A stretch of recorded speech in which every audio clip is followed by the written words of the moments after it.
حاضرین، یہ شعبان کا مہینہ ہے اور آخری ہفتہ ہے۔ غالباً آج 25 شعبان کی تاریخ ہے، تو جلد ہی ہم لوگ رمضان کے مہینے میں داخل ہو جائیں گے۔ روایت میں ایک بات یہ آتی ہے کہ جب رجب اور شعبان کا مہینہ انٹر کرتا تو پیغمبر اسلام محمد صلی اللہ علیہ وسلم اسی وقت سے رمضان کا پریپریشن شروع کر دیتے تھے۔ اس سلسلے میں روایتوں میں آپ صلی اللہ علیہ وسلم کی ایک دعا اس طرح ہے کہ اللہم بارک لنا فی رجب و شعبان وبلغنا رمضان، یعنی اے اللہ یہ رجب اور شعبان کو ہمارے لیے بلیس منتھ بنا دے اور مجھے رمضان میں داخل کر دے، ہمیں رمضان میں داخل کر دے۔ اب سوال یہ ہے کہ رمضان کا پریپریشن کیسا؟ تو کیا رمضان کا پریپریشن وہ کھانے پینے کا سامان اکٹھا کرنا؟ نہیں، رمضان کے مہینے کے ساتھ چند اعمال مخصوص طور سے جڑے ہوئے ہیں، تو ان کو سمجھنا ہے۔ رمضان کا ایک تعلق روزے سے ہے، رمضان کا دوسرا تعلق زائد نماز سے ہے، یعنی فرض نمازوں کے علاوہ ایک اور نماز جسے ہم تراویح کہتے ہیں۔ رمضان میں ایک اور چیز کا تعلق ہے اور وہ ہے قرآن۔ ایک اور چیز ہے جسے ہم اعتکاف کہتے ہیں، ایک اور چیز ہے جسے شب قدر کہتے ہیں۔ پھر عوام الناس کے اعتبار سے اگر دیکھیں تو رمضان کا تعلق زکوٰۃ سے بھی ہے، عوام الناس کو دیکھیں تو اس طرح رمضان میں ہم چند مزید اعمال کو انجام دیتے ہیں جو رمضان کے علاوہ 11 مہینوں میں انجام نہیں دیتے ہیں۔ ظاہر ہے اس کا بہت بڑا پرپس ہوگا، یہ یوں ہی تو ہوگا نہیں، تو ہم ان اعمال کو مختصر رمضان میں داخلے سے پہلے، رمضان کی انٹری سے پہلے جان لیتے ہیں۔ رمضان کا ایک بڑا اور گہرا تعلق روزے سے ہے۔ روزے کا ایک بریف انفارمیشن قرآن کے 2 چیپٹر سورہ بقرہ آیت نمبر 183 سے 187 تک موجود ہے، تو جن لوگوں کو قرآن میں اس کا مطالعہ کرنا وہ جا کر سورہ بقرہ کی آیت نمبر 183 سے 187 کا مطالعہ کریں، اور آپ کو کرنا چاہیے۔ یہ آیت اس طرح شروع ہوتی ہے کہ یا ایھا الذین آمنوا کتب علیکم الصیام کما کتب علی الذین من قبلکم لعلکم تتقون، یعنی Believers, fasting has been prescribed for you just as it was prescribed for those before you, so that you may guard yourself against evils for a specified number of days، یعنی اے ایمان والو، روزہ تم پر فرض کیے گئے جس طرح تم سے پچھلے لوگوں پر فرض کیے گئے۔ کس لیے یہ بتایا گیا؟ لعلکم تتقون۔ پھر آگے کہا گیا ایام معدودات، تو اس میں 2-3 چیزیں ہیں جس کو سمجھ لیں۔ پہلی بات، مسلمانوں پہ روزہ رمضان کے مہینے میں فرض ہے۔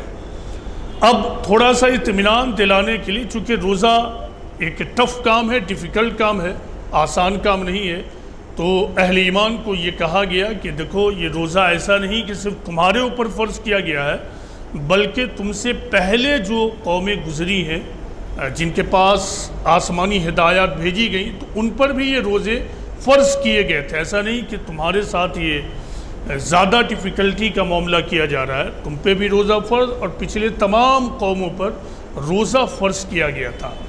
اب یہ بتایا گیا لعلکم تتقون، اور پھر ایام معدودات، یعنی for a specified number of days, یعنی بس گنتی کے چند دن۔ ایسا نہیں کہ تمہیں سالوں بھر فاسٹنگ کرنا۔ یہ بھی دراصل تالیف قلب کا ایک جملہ ہے تاکہ اہل ایمان کو اور تھوڑا اطمینان دلایا جائے کہ گھبرانے کی بات نہیں، بس 1 مہینے کی بات ہے، 1 مہینے میں فاسٹنگ کر لیجئے، پھر 11 مہینہ کھاتے پیتے رہیے۔ روزے کے پرپس کو بتاتے ہوئے کہا گیا ہے لعلکم تتقون۔ جو اصل چیز سمجھنا ہے وہ یہی ہے، لعلکم تتقون، so that you may guard yourselves against evil، یعنی تاکہ تم متقی اور پرہیزگار بن جاؤ۔ یہی روزے کا اصل مقصد ہے۔ متقی تقوی سے ہے۔ تقوی کا مطلب کیا ہے؟ تقوی کا مطلب ہوتا ہے، لٹرل میننگ ہے رک جانا، کسی چیز سے بچا لینا اپنے آپ کو۔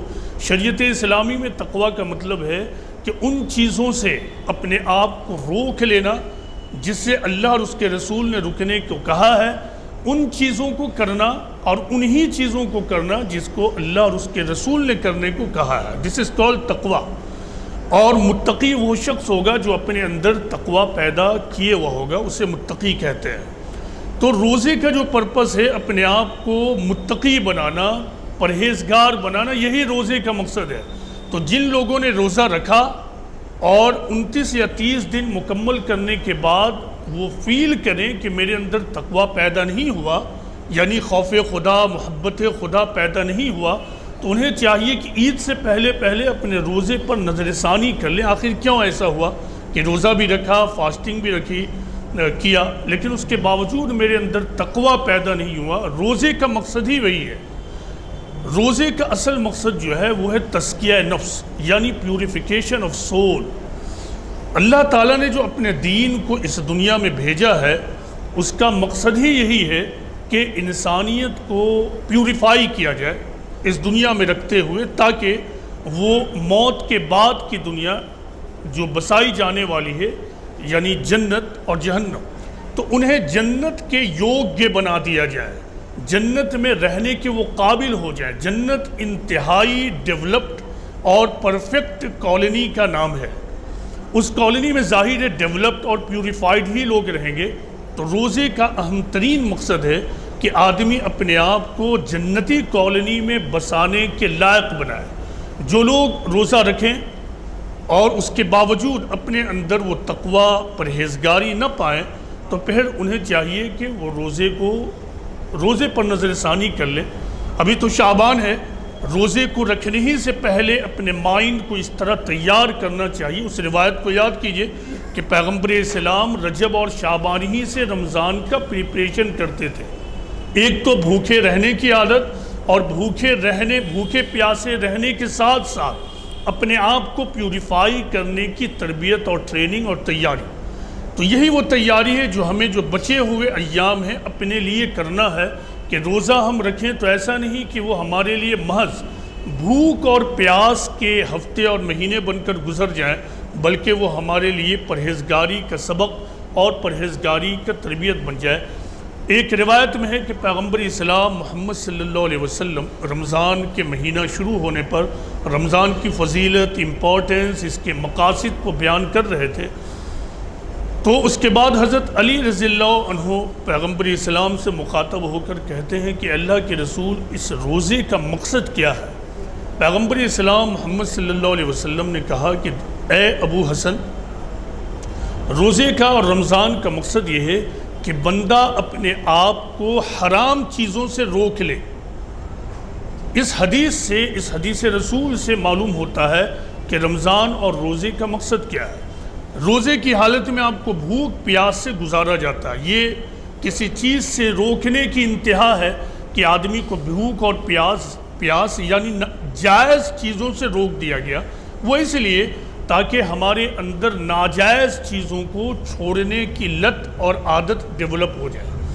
روزے میں بھوکا اور پیاسا رہنا اپنے آپ میں کوئی چیز نہیں ہے، اگر آپ کے اندر اس کے ذریعے سے حرام چیزوں سے، ناجائز چیزوں سے، انوانٹڈ چیزوں سے بچنے کی صلاحیت ڈیولپ نہ ہو۔ روزے کا ہی مقصد ہے۔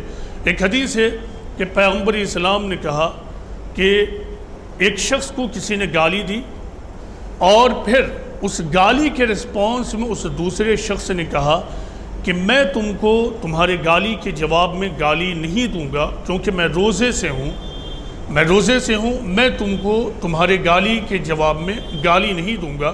اس کے بعد اللہ تعالیٰ کہتے ہیں کہ میرے بندے نے ایک شخص کی برائی کے لیے روزے کو ڈھال بنایا، روزے کی پناہ لی، پس میں نے اس کو جہنم کی آگ سے پناہ دے دی۔ تو ایک شخص روزے کو اگر اس انداز میں رکھے کہ وہ اپنے شعور کے اندر، اپنے کانشس مائنڈ میں یہ ڈیولپ کرے کہ یہ بات ڈیولپ کرے کہ خدایا میں برائیوں سے بچنے والا بن جاؤں، ناجائز چیزوں سے بچنے والا بن جاؤں، حرام چیزوں سے بچنے والا بن جاؤں، تو پھر ایسے آدمی کو ظاہر یہ صلاحیت حاصل ہوگی اور پھر وہ بقیہ جو 11 مہینہ ہے اسی طرح گزارنے کی کوشش کرے گا۔ رمضان کا ایک مہینہ دراصل اس بات کی تربیت ہے جائز چیزوں کو چھڑوا کر اور ترک کروا کر کہ بقیہ 11 مہینے میں بندہ مومن انوانٹیڈ، ناجائز اور حرام چیزوں کو چھوڑنے کا عادی بن جائے، یہاں تک کہ پھر اگلا سال ہو کر پھر رمضان آئے اور پھر جو پولوشن اور گرد پڑے پھر وہ اپنے آپ کو پیوریفائی کر لے اور اس طرح اس کی زندگی گزرتی جائے۔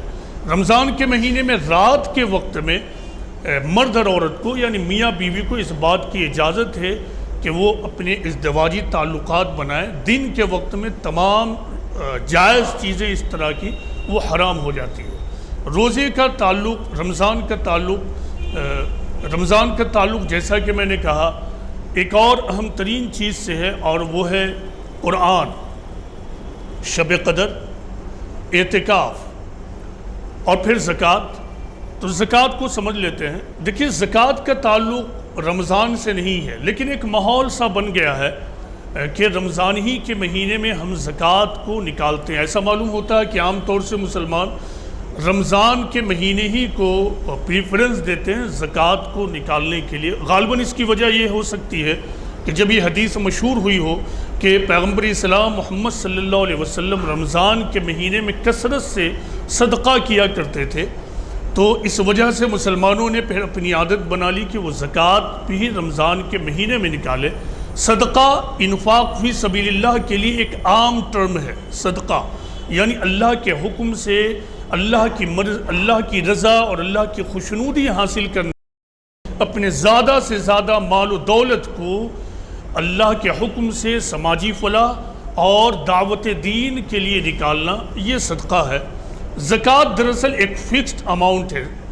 صدقہ کی قانونی صورت زکوٰۃ ہے، صدقہ کی قانونی صورت زکوٰۃ ہے۔ اگر کسی آدمی کے اندر یہ صلاحیت ہی نہیں ہے کہ وہ صدقہ نکالے تو کم از کم یہ ہے کہ اگر وہ اپنے آپ کو اس حالت میں پاتا ہے کہ وہ زکوٰۃ نکال سکے تو اسے زکوٰۃ تو ایٹ لیسٹ نکالنا ہے۔ زکوٰۃ کا معاملہ دراصل اسلامی تعلیمات میں سمجھنا ہے تو آپ ایسے سمجھیے کہ یہ دراصل دولت کو خرچ کرنے کا جو دروازہ ہے اس کو کھولنا ہے۔ زکوٰۃ اس لیے ہے کہ مسلمانوں کے اندر اپنے مال و دولت سے محبت ختم ہو اور اپنی دولت کو نکالنے کا عادی بن جائے۔ صرف زکوٰۃ ہی مسلمانوں پہ فرض اور لازمی نہیں ہے بلکہ اس سے کہیں زیادہ ہے۔ اس سلسلے میں آج کے لیے صرف قرآن کی ایک آیت اپنی نظر میں آپ رکھیں۔ جن لوگوں کو اللہ اور اس کے رسول کی خوشنودی چاہیے آخرت میں، جو آخرت میں بلندی اور مرتبہ چاہتے ہیں، وہ دولت کو خرچ کرنے کے معاملے میں اس اصول کو جان لیں کہ جب زکوٰۃ کا حکم آیا تو اصحاب رسول کے درمیان یہ سوال چل پڑا کہ صرف زکوٰۃ؟ تو کہا گیا صرف زکوٰۃ نہیں، وَيَسْأَلُونَكَ مَاذَا يُنْفِقُونَ قُلِ الْعَفْوَ۔ اللہ تعالیٰ نے یہ رسپانس کیا کہ پوچھتے ہیں، سوال کرتے ہیں کہ کیا خرچ کریں، کہہ دو جو ضرورت سے زیادہ ہے۔ یہ اسلامی کرائٹیریا ہے دولت کو رکھنے اور خرچ کرنے کے معاملے میں۔ اسلام یہ کہتا ہے کہ جو کچھ تمہاری نیڈ سے زیادہ ہے اسے تمہارے پاس نہیں رہنا چاہیے، لیکن زکوٰۃ کے علاوہ اس معاملے میں مومنین کو، مسلمانوں کو، انسانیت کو فریڈم دے دیا گیا تاکہ ان کا امتحان لیا جائے کہ یہ پراپرٹی، پلاٹ اور دولت کو سیتنے والے ہیں یا پھر اس کو کما کر اللہ کی راہ میں خرچ کرنے والے لوگ ہیں۔ لہذا قرآن کی ایک اور آیت کو ملاحظہ کیجئے کہ لن تنالوا البر حتی تنفقوا مما تحبون، تم نیکی کو ہرگز نہیں پہنچ سکتے جب تک کہ تم اپنے محبوب مال کو خرچ نہ کرو۔ یہ دولت کو خرچ کرنے کے معاملے میں اسلام کا اصول ہے۔ دولت کو خرچ کرنے کے لیے اسلام میں جو مدیں بتائی گئی، کہاں کہاں خرچ کرنا ہے، اگر ان تمام مدوں کو میں کمپریس کر دوں تو صرف 2 مد بنتے ہیں۔ ایک، ضرورت مندوں کی ضرورت پوری کرنا چاہے جس صورت میں ہو، خواہ اس کے بھوک کو مٹانا، بیماری میں ہیلپ کرنا یا پھر ان کے ایجوکیشن میں ہیلپ کرنا، اور دوسرا دعوت دین یعنی خدا کے دین کو تمام انسانیت تک پہنچانے کے لیے پیسوں کو لگانا، زکوٰۃ ہو چاہے صدقات۔ ان تمام پیسوں کے خرچ دراصل یہی 2 ہیں بنیادی طور سے۔ اب ان کو آپ بانٹتے رہیے، بنیادی طور سے یہی دو ہے۔ تو معلوم ہوا کہ زکوٰۃ و صدقات کا معاملہ اسلام میں کیا ہے۔ اب لیجئے قرآن کو، جہاں پہ قرآن میں رمضان اور روزے کا ذکر ہے، ٹھیک وہیں پر آگے کی آیت میں یہ کہا گیا کہ شہر رمضان الذی انزل فیہ القرآن ھدی للناس وبینات من الھدی والفرقان۔ تو شہر رمضان الذی انزل فیہ القرآن ھدی للناس وبینات من الھدی والفرقان۔ تو اس میں 3 باتیں بتائی گئی۔ نمبر 1، رمضان کا مہینہ جس میں قرآن نازل کیا گیا، اس کا مطلب رمضان ہی کے مہینے میں قرآن کے نزول کی بگننگ ہوئی ہے۔ آپ کو تو معلوم ہے کہ قرآن پارٹ بائی پارٹ 23 سال میں نازل ہوا، لیکن اس کی بگننگ اور اس کی شروعات، ریویلیشن کی بگننگ اسی رمضان کے مہینے میں ہوئی ہے۔ اسی لیے رمضان کے مہینے کی اہمیت قرآن کی وجہ سے اور زیادہ ہو گئی، اور پھر یہی وجہ ہے کہ آگے چل کر مسلمانوں کو یہ حکم دیا گیا کہ رمضان کے مہینے کا اہتمام کرو اور روزے رکھو۔ اب ہمیں یہ سوچنا ہے کہ رمضان کے مہینے میں ہم قرآن کے ساتھ کیا برتاؤ کرتے ہیں۔ کیا واقعی ہم قرآن کو کتاب ہدایت سمجھتے ہیں؟ کیونکہ اس آیت میں اگلی بات جو کہی گئی ہے کہ وہ ہے ھدی للناس، یعنی یہ کتاب لوگوں کے لیے گائیڈنس ہے، لوگوں کے لیے گائیڈنس ہے۔ یہاں پہ مسلمان ایک اور جگہ پھنس رہا، وہ یہ کہ یہاں یہ نہیں کہا گیا کہ ھدی للمسلمین، یعنی یہ مسلمانوں کے لیے ہدایت ہے، بلکہ ھدی للناس، تمام انسانیت کے لیے ہدایت کی کتاب ہے۔ اب اگر مسلمان اس کو اپنے کور اور جزو دان میں رکھ کے گھروں میں رکھتے ہیں تو اس سے کتنا بڑا سوال کل آخرت میں ان سے ہوگا، آپ خود سوچ سکتے ہیں کہ چونکہ یہ جب تمام انسانیت کے لیے ہے تو اب مسلمانوں کے اوپر فرض ہے کہ قرآن کو تمام انسانیت تک پہنچائیں۔ اور پھر یہ کہا گیا یہ کلیئر پروف سے گائیڈنس کے لیے، یعنی یہ ہدایت کے لیے بالکل کھلی نشانیاں ہیں، اور یہ فرقان ہے۔ اس دنیا میں قرآن ہی بلیورز کے لیے حق و باطل میں تمیز کرنے کا ایک معیار ہے، ایک ترازو ہے۔ دوسری تیسری کوئی بھی چیز اس معاملے میں فرقان کا درجہ حاصل نہیں کرے گی۔ اب سوال یہ ہے کہ قرآن ہدایت ہے، لیکن بعد کے زمانے میں کیا ہوا؟ ہم نے قرآن کو یا تو کتاب برکت بنا دیا، یا پھر کتاب فضیلت بنا دیا، یا پھر کتاب تلاوت بنا دیا۔ عام طور سے قرآن کی وہ حیثیت ہی ختم ہو گئی ہے ہمارے درمیان سے جس حیثیت سے قرآن کا نزول ہوا، یعنی کتاب ہدایت۔ اور ہدایت مل نہیں سکتی ہے جب تک کہ آدمی اس کے ورڈز اینڈ لیٹرز پر غور و فکر، تدبر اور کانٹمپلیشن نہ کرے۔ لیکن ہمارا حال یہ ہے کہ ہم نے عربی کو جانا نہیں۔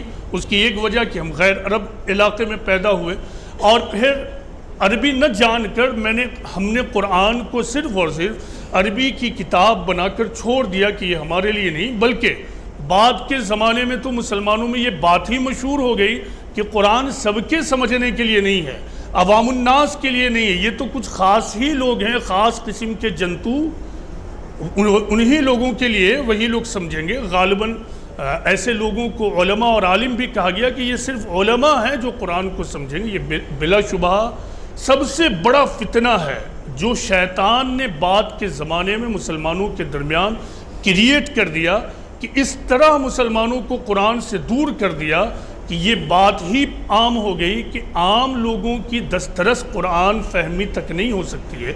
بلا شبہ کسی بھی کتاب میں، ٹھیک اسی طرح قرآن میں بھی بہت ساری باتیں ایسی ہیں جن کو ہر آدمی نہیں سمجھ سکتا اگر علم اس کے پاس کم ہے۔ لیکن قرآن جو ہدایت کی کتاب ہے تو اس ہدایت کے پہلو کو تو ایک بچہ بھی سمجھ سکتا ہے اگر وہ شعور کی عمر کو پہنچ چکا ہے۔ تو قرآن کا وہ پارٹ جو ہدایت سے تعلق رکھتا ہے، قرآن کا وہ پارٹ جو لوگوں کو کریشن پلان آف گاڈ بتاتا ہے، وہ پارٹ جو لوگوں کو خدا کا تعارف کراتا ہے، وہ پارٹ جو یہ بتاتا ہے کہ ایک بندہ کا خدا سے کس طرح کا تعلق اور رشتہ ہونا چاہیے، وہ پارٹ جو یہ بتاتا ہے کہ سچی دینداری اور جھوٹی دینداری یعنی منافقت میں کیا فرق ہے، اسے ہر آدمی سمجھ سکتا ہے۔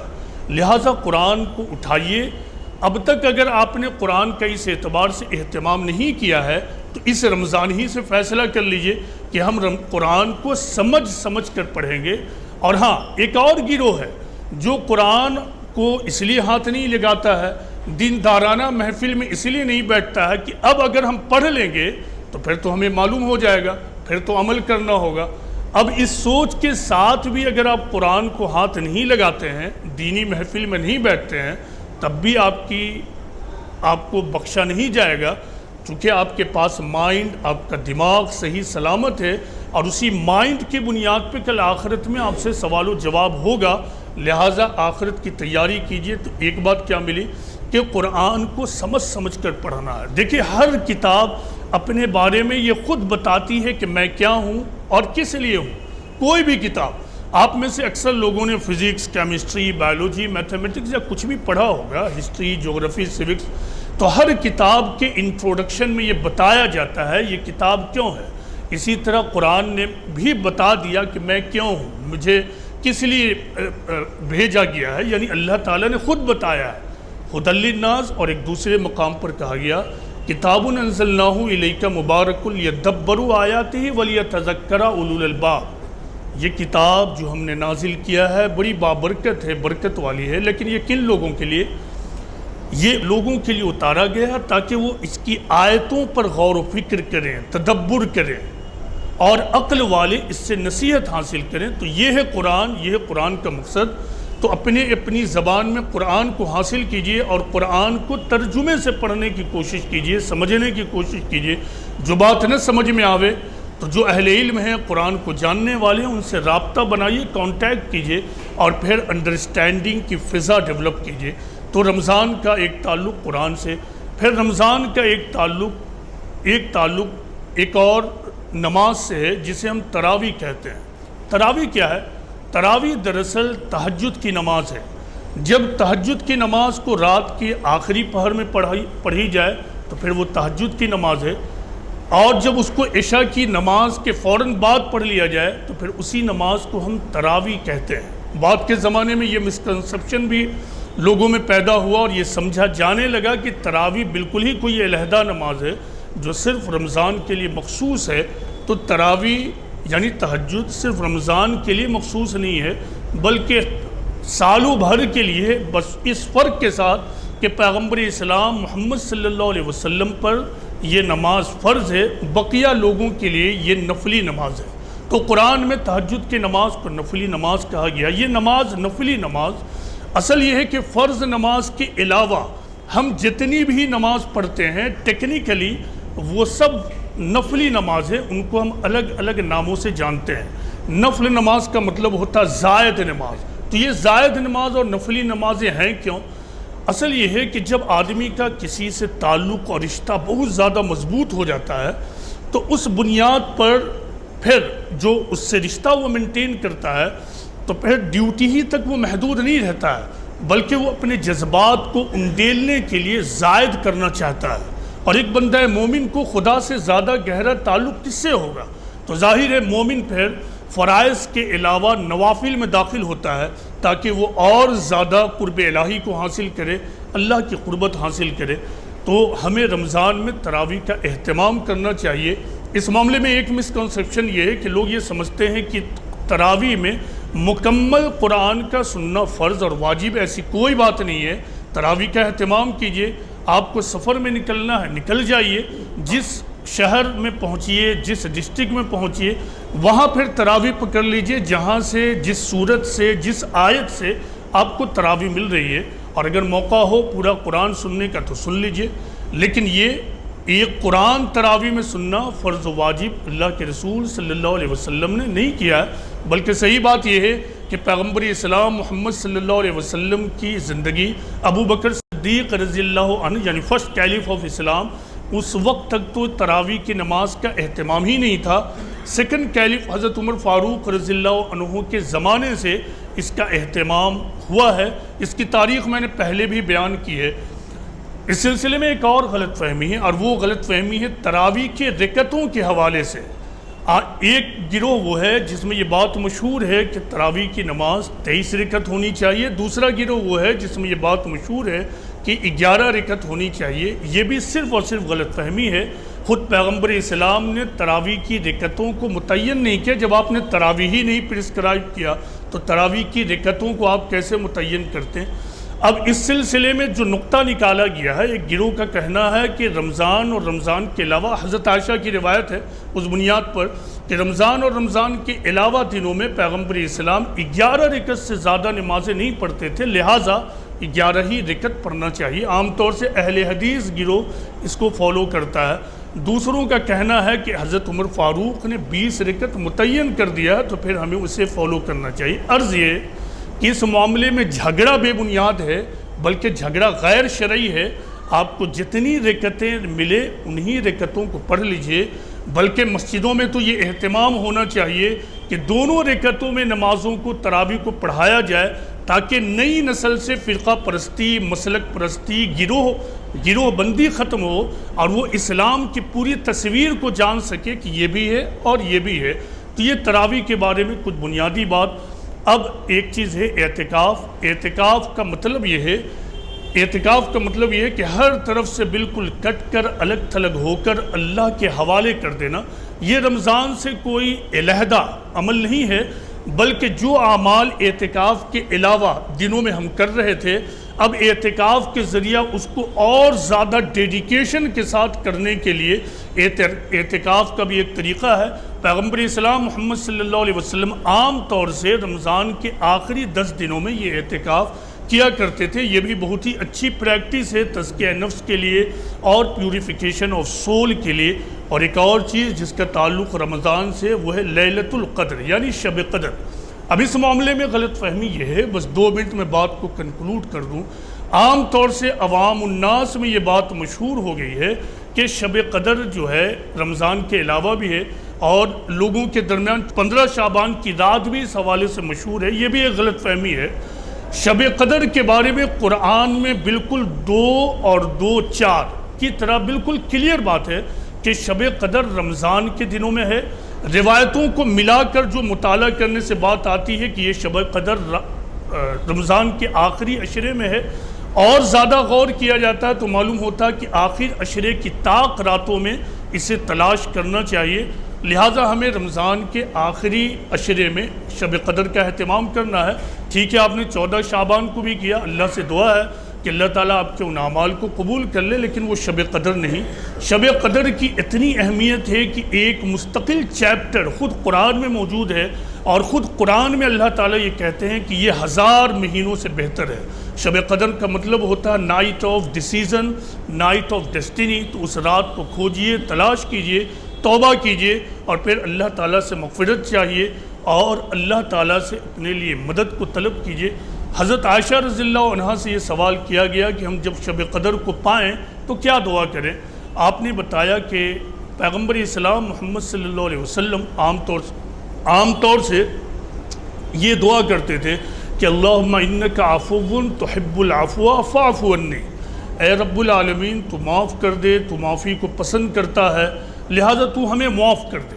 تو یہ دی بیسٹ دعا ہے جو روایت میں شب قدر کے حوالے سے ہمیں ملتی ہے۔ یہی ایک اوتھینٹک دعا ہے جو روایتوں میں ہمیں ملتی ہے شب قدر کے حوالے سے۔ بقیہ دعا کی حقیقت یہ ہے کہ آدمی اپنی زبان سے دعا کو مانگے، چاہے وہ ہندی میں مانگے، اردو میں، فارسی میں، تمل میں، جس بھی لینگویج میں مانگنا چاہے، خدا سے وہ دعا طلب کرے، اور اپنی زبان میں مانگی ہوئی دعا ہی کے ساتھ آپ کی وہ کیفیت شامل ہو سکتی ہے جو کیفیت دعا کی قبولیت کے لیے لازمی شرط کی حیثیت رکھتی ہے۔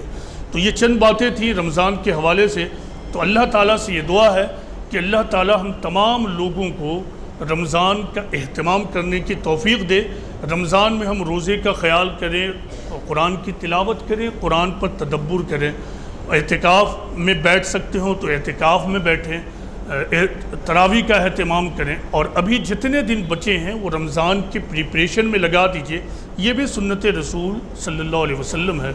وما علینا الا البلاغ المبین۔